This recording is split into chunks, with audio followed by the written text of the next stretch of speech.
Баршаңызға қайырлы күн. Сіздермен бірге Гүлнұр. Бүгін мен сіздерге өте керемет, бір жасағаннан ақ керемет болып шығатын құймақтардың рецептісімен бөлісетін боламын. Жасалу жолы өте оңай, қарапайым заттардан тұрады. Міндетті түрде жасап, отбасыларыңызды қуантыңыздар. Және де менің каналыма тіркеліп, жақындарыңызға бөлісуді ұмытпаңыз.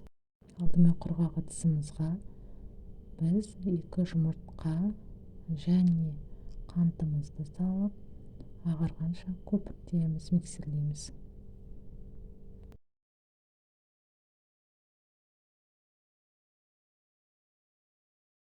Осылай миксерленген қоспамызға енді сүт қосамыз.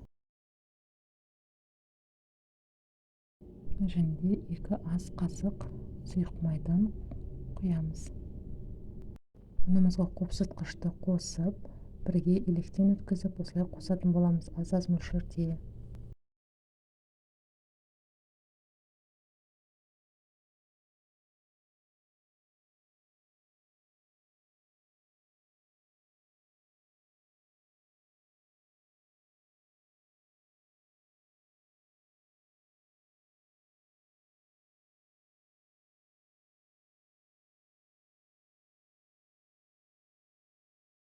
Барлық қоспаны осылай миксерлеп алғаннан кейін ығыстырылған табада осылай құймақтарымызды пісіріп бастаймыз.